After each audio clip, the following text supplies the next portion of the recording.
नमस्कार। तो कैसे आप और हम पहुंच चुके हैं डूरंड कप 2024 के फाइनल्स में और हमारी दोनों फाइनल्स की टीम है नॉर्थ ईस्ट यूनाइटेड और मोहन बागान। तो देखिए, मोहन बागान को तो काफ़ी लोगों ने पहले से सोचा था कि मोहन बागान तो फाइनल में पहुंच ही जाएगी, लेकिन नॉर्थ ईस्ट यूनाइटेड ने पहली बार मतलब उनके लिए हिस्ट्री है कि वो डूरंड कप के फाइनल्स में पहुंचे हैं। एंड आई होप कि वो और भी बड़ी हिस्ट्री क्रिएट करें if they will win this tournament. But as you know कि मोहन बागान एक चैंपियन माइंडसेट वाली टीम है, तो इट विल बी डिफिकल्ट। तो हम फाइनल्स की बात करें उससे पहले हम बात करेंगे दोनों ही टीम्स के सेमीफाइनल के मैचेस पर, जो कि बहुत ही शानदार थे। नॉर्थ ईस्ट ने खेला शिलोंग लाजोंग के अगेंस्ट नॉर्थ ईस्ट डर्बी, और मोहन बागान ने खेला उनके बहुत ही अच्छे राइवल बेंगलुरु एफसी के अगेंस्ट, जिसको देखकर आईएसएल का जो फाइनल था उसकी याद आ गई थी, क्योंकि उस टाइम भी सेम टू सेम इसी तरीके का मैच हुआ था। तो पहले हम बात करेंगे north east derby, north east United versus Shillong Lajong की। तो देखिए, इस मैच में बहुत ही अच्छे तरीके से नॉर्थ ईस्ट ने जो है प्रेशर हैंडल किया, जो शिलोंग लाजोंग के फैंस जो है वो बना रहे थे। लेकिन मैं एक बात कह सकता हूँ कि शिलोंग लाजोंग का जो अप्रोच था स्टार्ट से बहुत ही अच्छा था। आप स्टार्ट के 10 मिनट आप देख सकते थे कितने सही तरीके से वो जो है अटैक बिल्ड कर रहे थे, प्रेशर बना रहे थे नॉर्थ ईस्ट यूनाइटेड पर।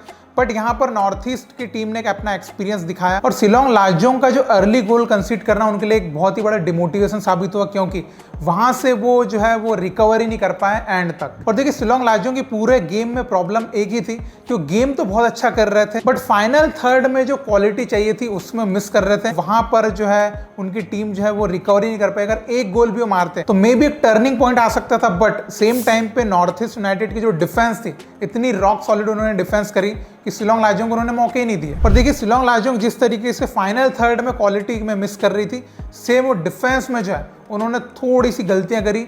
मैन मार्किंग जो है उतनी टाइटली नहीं करी, और जो अर्ली 2 गोल उन्होंने कंसीड किए आप देख सकते थे, मैन जो है क्लियरली छूटे हैं और स्कोर किया है। लास्ट जो पार्थी ने गोल मारा वहां पर एक तो 1 मैन डाउन भी थे, प्लस टायर्ड लेग डिफेंडर्स, तो भाई वहां पर वो पार्थी को रोक ही नहीं पाए, वो क्लियरली गोल मार के चले गए।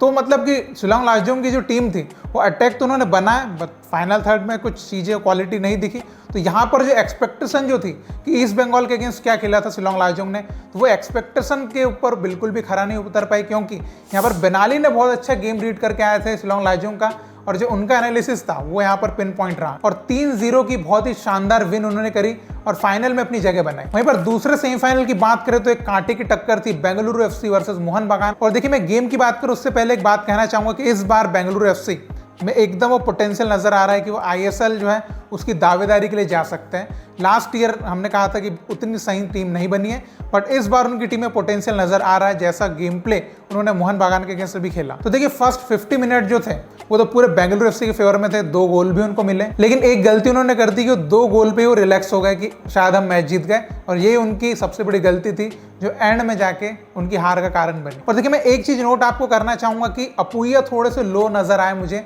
मतलब कि क्या टैक्टिकल एक चीज थी कि ऐसा वो खेल रहे थे, क्योंकि जिस तरीके का परफॉर्मेंस वो मुंबई सिटी में देते हैं, मतलब जो अलग ही क्रिएटिविटी नजर आती है, चाहे आप अटैकिंग साइड देखें या डिफेंसिव साइड देखें, यहाँ पर मुझे वो कुछ मिसिंग नजर आई। और जैसे सुभाषिस को इंजरी हुई थी तो वहां पे एक टाइम पे लगा कि क्या यहाँ पर ये डिफेंसिव कोलैप्स होने वाला है मोहन बागान का, बट दीपेंदु के ऊपर जो वहां पे भरोसा दिखाया गया उस टाइम पे, दीपेंदु ने एंड तक उसको बहुत सही तरीके से निभाया। और देखिए, दोनों ही टीम्स में एक चीज की कमी तो मुझे बिल्कुल नजर आई, जो अटैक वो बना रहे थे, बिल्कुल अच्छे अटैक बना रही थी दोनों टीम, बट फाइनल थर्ड में सपोर्ट भी नहीं आ रहा था उस तरीके का, और फाइनल बॉल्स जो सही आना चाहिए वो डिलीवरी नहीं हो पा रही थी। तो फाइनल थर्ड में दोनों ही टीम्स जो है लैग कर रही थी, बट लकीली दोनों टीम्स के गोल आए, ये हम कह सकते हैं। दोनों टीम्स का आप देख सकते हैं भाई, पेनाल्टी में गोल मिला, एक मोहन बागान का जो बैक पास एरर हुआ वहां से गोल आया बेंगलुरु एफसी के लिए, और बेंगलुरु एफसी के ऊपर जो थापा का एक लॉन्ग रेंजर आया था, तो गोल ऐसे बिल्डअप से एक परफेक्ट क्रॉस और कुछ फिनिशिंग हुई, ऐसा कुछ भी हमको नजर नहीं आया। तो जो अटैकिंग एंटरटेनमेंट जो मिलना चाहिए था ना, वो कहीं ना कहीं मुझे तो कमी नजर आई। और देखिए, मोहन बागान ने जो एंड तक जो पुश किया उसी का नतीजा था कि वो एंड में 2-2 करके मैच को पेनाल्टीज पे लेके गए और मैच जीत गए।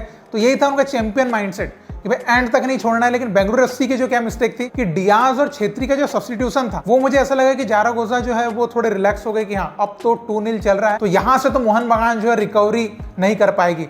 लेकिन वही उनकी शायद एक गलत फहमी थी कि मोहन बागान तो भाई रिकवर कर गई, और छेत्री और डियाज जैसे प्लेयर जो पेनाल्टीज में कन्वर्ट करते, वो प्लेयर को उन्होंने पेनाल्टीज में मिस किया। तो ये कहीं ना कहीं मतलब कि आउट ऑफ द सिलेबस चीज हो गई। पर पेनाल्टीज में एज ऑलवेज विशाल कैद का हीरोइक परफॉर्मेंस, और बार बार वो बता रहे हैं कि क्यों नहीं लिया मुझे नेशनल कैंप के लिए, क्यों नहीं लिया गया, वाह प्रभु सुखन गिल, मतलब उनको क्यों पिक किया गया उनके ऊपर। ये दे रहे प्रूफ दे रहे विशाल कैद कि भाई देख लो कंसिस्टेंसी आ रही हर मैच में। अब मुझे तो नहीं पता मनोलो ने उनको क्यों पिक नहीं किया, तो खैर ये बातें हम करते ही रहेंगे। अब हम बात करते हैं फाइनल मैच की, north east United versus Mohan बागान। तो मोहन बागान उतरेगी अपने टाइटल को डिफेंड करने के लिए और नॉर्थ ईस्ट उतरेगी पहली बार इस ट्रॉफी को अपने नाम करने के लिए। तो अगर हम दोनों ही टीम्स के हिसाब से कुछ फैक्टर्स पे नजर डालते हैं तो मोहन बागान की जो फॉर्मेशन आप देख रहे हैं इसमें आप देखिए कि मतलब कि विंग्स पे काफी आपको स्पेस दिखाई दे रहा है, जहां पर जितिन एमएस इस तरीके के जो प्लेयर्स है काफी अच्छे रन क्रिएट कर सकते हैं। रदीम तलांग अपना जो वहां पर एक्सपीरियंस तो कर सकते हैं क्योंकि विंग्स काफी ओपन रहती है। और देखिए डिफेंस में हम जाते हैं तो असीर और जुबैको का जो भाई कॉम्बिनेशन अभी चल रहा है मतलब इतना स्ट्रांग है कि पूरे टूर्नामेंट में अभी उन्होंने केवल 1 गोल कंसीड किया है, कोई ज्यादा एरर्स उन्होंने नहीं दिखाया। और एक नॉर्थ ईस्ट की बहुत अच्छी पॉजिटिव चीज क्या हो रही है कि डिफेंस तो चलिए बहुत अच्छी कर रहे हैं, मिड में जो उनका गेम चल रहा है ना ये भी काफी अच्छा है। क्यों? क्योंकि नेस्टर अभी एकदम फ्री रोल में खेल पा रहे हैं क्योंकि उनको डिफेंस में काफी अच्छा सपोर्ट मिल रहा है। और आगे स्ट्राइकर में तो भाई आप देख सकते हैं कि 2 स्ट्राइकर है, बेंच पे भी बहुत अच्छा स्ट्राइकर है और प्लेइंग में भी है, वो भी बहुत अच्छा स्ट्राइकर। तो दोनों फॉरेनर जो साइनिंग्स है ये बहुत ही क्वालिटी मतलब स्काउटिंग की गई है। और एक और नॉर्थ ईस्ट के लिए बहुत ही पॉजिटिव पॉइंट ये है कि उनकी जो अटैकिंग लाइन है भाई सब स्कोर करके बैठे हैं, मतलब स्कोर करके बैठे हुए तो इन फॉर्म है सभी। तो ये थोड़ा सा कहीं ना कहीं खल सकता है मोहन बागान के डिफेंस को, तो यहाँ पर थोड़ा सा देखना पड़ेगा। अगर हम मोहन बागान के लिए अगर बात करते हैं तो देखिए सुभाशीष का खेलना यहाँ पर इंपॉर्टेंट है क्योंकि वो थोड़ा एक्सपीरियंस ऐड करते हैं, क्योंकि यहाँ पर एक्सपीरियंस भी चाहिए। तो उनको जो इंजरी हुई आई होप कि वो मेजर इंजरी नहीं होगी और इस मैच के लिए वो कंप्लीटली फिट हो कि वो प्लेइंग में आ पाए। और देखिए अभी मोहन बागान में मैं एक क्या चीज़ को बहुत ज़्यादा मिस कर रहा हूँ वो है काउको वाला मिडफील्ड, क्योंकि वो जो क्रिएटिविटी ऐड करते थे। अभी अब देखिए मिडफील्ड में कहीं ना कहीं क्रिएटिविटी की कमी नजर आ रही है। थापा और जो अपुइया का कॉम्बिनेशन है ये उतना अच्छे तरीके से हैंडल नहीं कर पा रहा है, ये क्लियरली दिखा है हमको। ज़्यादा अटैकिंग ऑप्शंस जो विंग्स से और सेट पीसेस के थ्रू ही आ रहे हैं, ऐसा मिडफील्ड से कुछ बिल्डअप होकर जाए ऐसा हमको कहीं ना कहीं मिसिंग आ रहा है। लेकिन मोहन बागान के पास अच्छी बात है कि उनके पास आगे अटैकिंग में काफ़ी अच्छे प्लेयर्स हैं जो बहुत अच्छा 1-2 प्ले कर सकते हैं और स्कोर निकाल सकते हैं, प्लस उनके पास फिनिशर्स बहुत अच्छे हैं। तो इस मैच में एक तो सहल को बहुत अच्छा प्ले मेकिंग रोल करना पड़ेगा और कोशिश करना पड़ेगा लिस्टन और मनवीर को कि भाई वो कमिंग्स और पेटिटोस को कनेक्ट करे बहुत अच्छे से।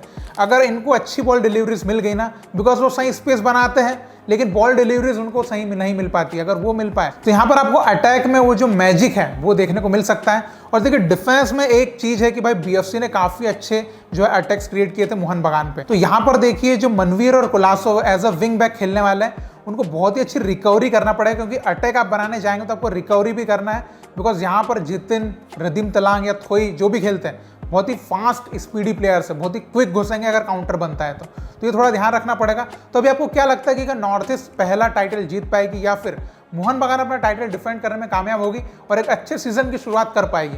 जो भी आपको लगता है आप जरूर कमेंट में लिख के बताएगा। और इसी तरह आप इंडियन फुटबॉल को सपोर्ट करते रहिए। बहुत बहुत शुक्रिया वीडियो देखने के लिए। जय हिंद, जय भारत।